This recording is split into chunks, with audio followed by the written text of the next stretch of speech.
दो और योजनाएं इनको मिली हैं। गिद्धौर से चौरा के बीच रेलवे ओवरब्रिज का निर्माण भी हो गया होगा, वो सदस्यता भी ग्रहण किया। सबके मन में सवाल यही है कि आईपी गुप्ता जाएंगे किधर। देखिए, दोनों हाथ में लड्डू हैं इनके भी। कांग्रेस से बात चल ही रही है, कांग्रेस से ऑफर मिला हुआ भी है।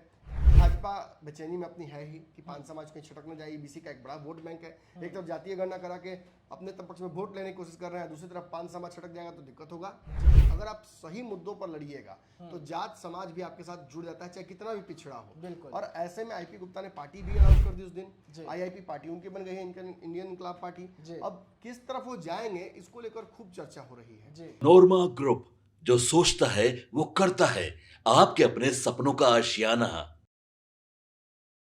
नमस्कार, मैं विकास सिंह राजपूत और आप देख रहे हैं रातों रात बुलेटिन। और वादे के मुताबिक हम 7 बजे फिर से एक बार हाजिर है। और आज बिहार में बड़ी घटना जो है वो घटने वाली है बिहार की राजनीति में। इस पर भी चर्चा होगी और चर्चा एक दो मुद्दे की नहीं, तमाम गठबंधन पर हम आज चर्चा करेंगे। जो बिहार में सीट शेयरिंग को लेकर, गठबंधन को लेकर खबरें निकलकर सामने आ रही है। तो रातों रात फटाफट बुलेटिन जो है हम सीधा शुरुआत करते हैं। और इसे हम शुरुआत करने के लिए अपने संपादक डॉक्टर नमन मिश्रा सर से जुड़ते हैं।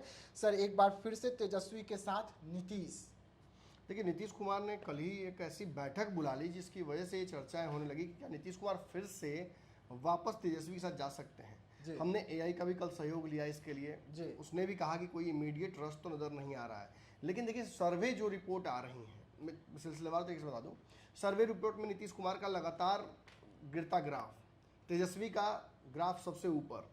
और तेजस्वी नीतीश के जुड़ जाने से सीधे सरकार बन जाने की जो बात सर्वे में आ रही है, ये नीतीश को बेचैन करेगी। और तब ये बेचैनी और बढ़ेगी जब उनकी कुर्सी पर एक नहीं दो व्यक्ति ने घात लगा रखा है। एक तरफ सम्राट चौधरी, अगर महाराष्ट्र वाला भाजपा खेल करती है तो सम्राट चौधरी, और दूसरी तरफ चिराग पासवान भी सीट से पहले वो मुख्यमंत्री कुर्सी ही मांग लेते हैं। बिल्कुल। तो बेचैनी नीतीश की बढ़ेगी ना। नीतीश कुमार चारों तरफ से एक तरह से घिर गए हैं और अब उनके पास फैसला लेने की ताकत भी बहुत बची नहीं है। लेकिन इसी बीच खबरें ये भी आई हैं कि सीटों को लेकर समझौता भाजपा उनके बीच में बन गया है। जातीय गणना का श्रेय नीतीश कुमार को भाजपा देना चाहती है और इसीलिए मुझे लगता है कि ये डिजास्टर प्लान के बजाय एक बहुत ही अच्छा आत्म मंथन का एक दौर चला भाजपा के प्रस्ताव पर सीटों के। जदयू ने अपना मंथन किया, जिन लोगों का सीट कटना है उनको गुड बुक में लिया जा रहा है। नेताओं को सुनिश्चित किया जा रहा है कि विजेंद्र यादव जाइए, आप अपने क्षेत्र में इस नेता का टिकट कट रहा है उसको समझाइए, आप उधर जाइए, आप उधर जाइए, और एकजुट होकर एनडीए लड़ेगा। कोई है ना कि निर्दलीय जाके लड़ने लगे, पता लगे टिकट कटा तो कोई आके काम बिगाड़ने लगा भाजपा का, कोई जदयू का, कोई आरजेडी का, कोई माफ कीजिएगा एलजेपी का। ऐसी स्थिति उत्पन्न ना हो, नीतीश कुमार इसके लिए कल बैठक बुलाए थे। इसके अलावा कोई और बात नहीं थी। अगली खबर की ओर बढ़ते हैं क्योंकि ये रातों रात बुलेटिन है, इसमें खबरों की रफ्तार तेज रहेगी। वैसे में अगली खबर, पीएएन का गठबंधन रेडी हो गया है। देखिए, पान समाज ने पार्टी बना ली है। एक सफल रैली गांधीवान में 13 लाख उन्होंने कहा था, जब वो 2.5-3 लाख लोगों को उन्होंने जुटाया, जिसको इतिहास में सबसे सफलतम जातीय रैलियों में शामिल कर लिया गया। इनफैक्ट रिकॉर्ड भी बना है। ये अलग बात है कि उस दिन उन्होंने गिनीज बुक रिकॉर्ड वालों को नहीं बुलाया। अगर बुलाया होता तो आईपी गुप्ता के पास एक गिनीज रिकॉर्ड भी हो जाता है गांधी मैन को लेकर, क्योंकि उनके पास गूगल के पास आंकड़े होते हैं। खासतौर पे जब प्रशांत किशोर का रैली फ्लॉप होता है, उसके सामने अगर अगले ही दिन ये रैली हिट हो जाती है, तो ये इस बात का भी परिचायक है कि अगर आप सही मुद्दों पर लड़िएगा तो जात समाज भी आपके साथ जुड़ जाता है, चाहे कितना भी पिछड़ा हो। और ऐसे में आईपी गुप्ता ने पार्टी भी अनाउंस कर दी उस दिन। आईआईपी पार्टी उनकी बन गई है, इंडियन इनकलाब पार्टी। अब किस तरफ वो जाएंगे इसको लेकर खूब चर्चा हो रही है। उनके साथ पहले ही दिन से 5 लाख कार्यकर्ता जुड़ गए हैं। अब मजेदार बात यह है कि 5 लाख जुड़ गए हैं, कागज पर वो जुड़ रहे हैं, अभी प्रक्रिया जारी है। 5000 लोग उनको जोड़ने के लिए 5 लाख लोगों को कागज रोज भर रहे हैं फॉर्म, और उनको जोड़ने की कोशिश की जा रही है। इसी कड़ी में अलग अलग प्रकार की तस्वीरें आ रही हैं। कहीं महिलाएं शामिल हो रही हैं, मुसलमान जाति के लोग, धर्म के लोग ज़्यादा शामिल हो रहे हैं। इसी में एक हमने देखा कि एक विकलांग व्यक्ति भी खुद चल कर आया और उसने पान समाज का जो है वो सदस्यता भी ग्रहण किया। सबके मन में सवाल यही है कि आईपी गुप्ता जाएंगे किधर। देखिए, दोनों हाथ में लड्डू हैं इनके भी। कांग्रेस से बात चल ही रही है, कांग्रेस से ऑफर मिला हुआ भी है। भाजपा बेचैनी में अपनी है ही कि पान समाज कहीं छटक न जाए। ईबीसी का एक बड़ा वोट बैंक है। एक तरफ जातीय गणना करा के अपने पक्ष में वोट लेने की कोशिश कर रहे हैं, दूसरी तरफ पान समाज छटक जाएगा तो दिक्कत होगा। इसीलिए मुझे लगता है कि दोनों तरफ इनके ऑफर्स हैं। जो आरक्षण को लेकर इनको कॉन्फिडेंस दे पाएगा उसके साथ गठबंधन करेंगे। जी, बिहार में मुकेश सहनी का अहम रोल देखा जा रहा जी। है। मुकेश सहनी कब एनडीए में चले जाए, कब महागठबंधन में रहे, क्योंकि एनडीए से लगातार ऑफर आ रहा जी। है। तेजस्वी के भाई कहलाते हैं, तेजस्वी के साथ मजबूती से खड़े नजर आते हैं, लेकिन अब अंगद के रोल में आने वाले हैं। देखिए, एक तरफ मोदी के हनुमान है चिराग पासवान, जी। एक तरफ तेजस्वी के अंगद हैं मुकेश मुकेश सहनी। सहनी। जी। इसलिए क्योंकि अंगद की तरह उन्होंने पैर जमा दिया है महागठबंधन में, हिल ही नहीं रहे हैं। कल तो खबर आई कि 8 सीटों पर बात भी उनकी तेजस्वी की बन गई है। जी। फर्स्ट राउंड में 8 सीटों पर बात बन जाना बहुत बड़ी बात है। बिल्कुल। अब आगे कितनी सीटें वो डिमांड करते हैं, कितनी मिलती हैं, ये समय बताएगा। लेकिन एक बात तो तय है, कांग्रेस जब तेजस्वी को परेशान कर रही जी। है, बार बार उनके नाम को लेकर पेच फंसा रही है, तो अगर कुछ इसमें इतने दुख के बादलों में अगर कहीं सुख की बयार कहीं से आ रही है तो वो एकमात्र मुकेश सहनी की तरफ से आ रही है। जी। वो बार बार मीडिया ट्रायल्स के बावजूद मुकेश सहनी कॉन्फिडेंटली ये बात कह रहे हैं कि वो कहीं नहीं जा रहे हैं। इनफैक्ट वो महागठबंधन के में नए दलों का स्वागत भी कर रहे हैं। वो कह रहे हैं एनडीए से कुछ लोग सटक के आना चाहते तो आ जाइए, आप लोग अड़े रहिए, सीट कम नहीं लेना है, भाजपा ऐसे ही करता है, आइए तेजस्वी यादव के साथ हमारे साथ मिलकर सरकार बनाइए। और तेजस्वी ने एक कॉन्फिडेंस दे दिया ना कि हम आपको आरक्षण भी देंगे और आपको डिप्टी सीएम भी बनाएंगे। ये कहीं ना कहीं मुकेश सहनी को एक 100% सिक्योरिटी दे देता है। इसीलिए शायद अंगद की तरह उन्होंने पैर जमा दिया है और वो महागठबंधन की तरफ जाने वाले नहीं हैं। जी, अगली खबर बेहद चौंकाने वाली है। बिहार के स्वास्थ्य व्यवस्था पर पहले से ही उंगली उठता आ रहा है, लेकिन अब एक ऐसा हॉस्पिटल निकलकर सामने आ गया है जिसमें डॉक्टर ही नहीं अब है। इसका स्टिंग ऑपरेशन तो आप ही ने किया है। जी। मैं तो बाहर था, मैंने देखा आपकी तस्वीर, बड़ा चौंकाने वाला है। गार्ड खुद ही कह रहा है कि जब से उद्घाटन हुआ है तब से डॉक्टर बैठता ही नहीं। बिल्कुल। कंपाउंडर नहीं है, नर्स नहीं है, मेडिसिन नहीं है।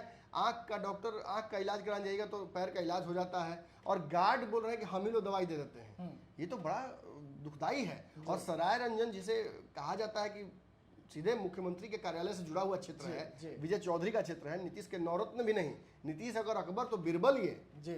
और बीरबल के क्षेत्र में ये स्थिति है तो ये तो डरावनी है। हम इस क्षेत्र में जितना भी घूमे हैं हमें खाली समस्याएं ही दिख रही हैं, बिल्कुल। और समस्याएं खुद ही पकड़ ले रही हैं जी। हमें। ऐसे में हॉस्पिटल का स्टिंग करके आपने बिल्कुल बहादुरी का काम किया है। मैं तो धन्यवाद दूंगा आपको कि आप और आपकी जाबाज पत्रकारिता को, इस उम्र में आपने जो दिखाया है जाबाजी, ये बहुत कम लोग दिखा पाते हैं। और इस हॉस्पिटल के कहानी ने बिहार के वास्तविक स्वास्थ्य व्यवस्था की पोल खोल दी है। और बिहार में पटना क्यों रेफर करना पड़ता है पीएमसीएच और एम्स, जी। इन क्षेत्रों से लोगों को, जी। ये भी एहसास कराता जबकि है। ये मेडिकल कॉलेज है। हाँ भाई, एक बड़ा बिजनेस है एम्बुलेंस का। जी।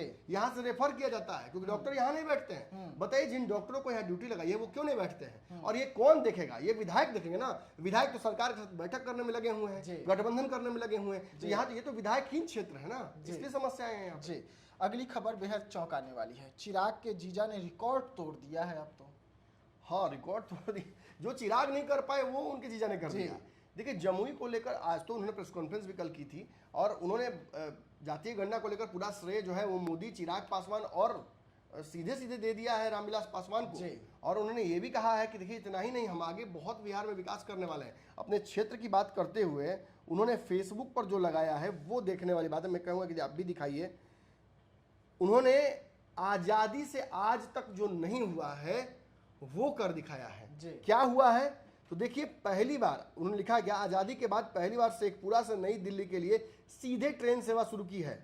यह मांग वर्षों से शेखपुरा की जनता कर रही है, लेकिन मुझे खुशी है कि यह ऐतिहासिक कार्य मैंने अपने कार्यकाल में करवाया। इसके लिए मेरे नेता जो चिराग पासवान है और अश्विनी वैष्णव, दोनों को मैं बधाई देता हूं। क्षेत्र की जनता से किया हुआ एक एक वादा पूरा करूंगा। और फिर जो लेख पत्र है उन्होंने वो जारी किया है। इतना ही नहीं, 2 और योजनाएं इनको मिली हैं। गिधौर से चौरा के बीच रेलवे ओवरब्रिज का निर्माण भी हो गया होगा।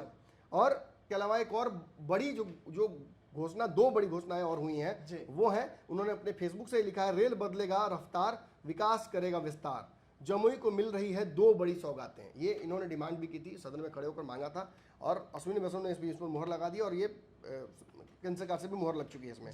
गिधौर चौरा के बीच रेलवे ओवरब्रिज का निर्माण होगा, और साथा दादपुर के बीच रेलवे ओवरब्रिज का निर्माण होगा। तो 2 बड़ी सौगातें तो मिल ही गई। साथ ही साथ अब शेखपुरा के लोग सीधा दिल्ली चल जाएंगे, कोई बोलते ही रहे, उनको पटना जाने का जरूरत नहीं पड़ेगा। और कहीं को जाने का पटना जरूरत क्यों जाएंगे, कहीं नहीं जाना, सीधे शेखपुरा से दिल्ली। जी। ये बड़ी बात है। अगर देखिए, यही नहीं, आप देखिएगा, सांबी चौधरी भी अपने क्षेत्र में जो काम कर रही हैं वहां पर भी वो लगातार उद्घाटन और यही सब हो रहा जी। है। वहां भी कई दिनों से मांग था, भोला टॉकीज वाले जो फ्लाईओवर है वहां का जी। भी काम उन्होंने शुरू कराया है। तो खैर ये देखिए, अगर आपके पास ये यही साबित करता है कि अगर आपके पास जिजीविसा है, अगर आपके पास इच्छा शक्ति है, ताकत है, आप युवा है, तो आप सिस्टम से लड़कर, चाहे वो आप ही का गठबंधन क्यों ना हो, लड़कर उससे अपनी बात मनवा सकते हैं। यही चिराग पासवान के जीजा जेपीसी में शामिल थे और वक्त बिल पर सारी मांगे अपनी पूरी कराई इन लोगों ने। तो देखिए, अच्छा राजनीति होना चाहे हो तो हो कहीं, तो उसकी बढ़ाई भी करनी चाहिए। चिराग पासवान की जन साल भर के अंदर में ही अगर 3 बड़ी योजनाएं और एक बड़ा रिकॉर्ड तोड़ काम कर दिया है कि आज तक हुआ ही नहीं इतिहास में, तो ये बड़ी जीत है। जी देखिए, रातों रात बुलेटिन देख रहे थे आप, जहां पर हमारी खबरों की रफ्तार जो है इसी प्रकार जारी रहेगी। हम आपके लिए हर रोज सुबह 7 बजे इसी तरीके से खबर लेकर आएंगे। तो एक बार फिर से हम कह रहे हैं आपको कि सुबह 7 बजे आप भारत लाइव पर आइए और चाय हाथों में रखिए और आराम से आप खबरों की रफ्तार से पूरी बिहार की राजनीति को समझ जाइए। तो ऐसे तमाम खबरों के लिए रहिएगा साथ, दीजिएगा इजाजत। धन्यवाद। आपके सपनों को हमने सजाया है, ई होम्स पैनोरमा को हमने बनाया है। ई होम्स मेरा एक सपना था जिस पे मैं पिछले 4 साल से काम कर रहा था। हमने जो बनाया है वो सबने है माना। ई होम्स पैनोरमा में हो आपका भी आशियाना। और फाइनली हमने 2021 में इस प्रोजेक्ट को लॉन्च किया। बहुत लोग अप्रिशिएट कर रहे हैं कि पूर्णिया जैसे शहर में, बिहार के, एक तो बिहार की बात करें उसमें भी पूर्णिया जैसे छोटे जगह में इस तरह का लाइफस्टाइल देना, ये सुन के हम लोगों को बहुत अच्छा लगता है। ई होम्स में हमने कुछ और भी किया है, जैसे हम जिस जगह में रह रहे हैं हमारे फैमिली सिक्योर हो, उनको सिक्योरिटी का ध्यान में रखा है। आपकी सुविधा और सुरक्षा आपके लिए खास है, ये आपका विश्वास है। इसमें आर्टिफिशियल इंटेलिजेंस का 7 लेयर सिक्योरिटी का हमने इस्तेमाल किया है। लस ग्रीन कैंपस को बनाया है। यदि हमारा बाउंड्री वाल है तो वो वर्टिकल गार्डन है। ये जितनी भी फैसिलिटी होता है एक इंटरनेशनल टाउनशिप में ई होम्स है, ये हम लोग विश्वास नहीं कर पा रहे हैं। जो भी हमारे मित्र दोस्त या जो भी हमारे बाहर के बाहर आते हैं तो हम लोगों को बहुत अच्छा सुनने को मिलता है और बहुत अच्छा क्रेडिट मिल रहा है। वो सारा हमने सिर्फ एक बिल्डिंग नहीं बनाया, हमें एक बहुत अच्छा लाइफस्टाइल दिया ई होम्स में, और मेरा एक सपना था जिसको मैं आज फुलफिल होते हुए देख पा रहा हूँ। ये आपका आवास है। ई होम्स पैनोरमा में अब आपका निवास है। E homes panorama, luxurious lifestyle redefined. Panorama group, जो सोचता है वो करता है। अगर ये वीडियो पसंद आई और वह बिहार के राजनीति और बिहारियत से सरोकार रखेनी तो सब्सक्राइब बटन दबा के चैनल के सब्सक्राइब कर ली। ओजे एगो घंटी बा, ओकरा बटन दबा देला से कुल सटीक और मारक खबर रुआ मुफ्त में मिल जाई। अगर रुआ पत्रकारिता के हमनी के नया प्रयोग में सहयोग कर चाहतानी तो ज्वाइन बटन दबा दी।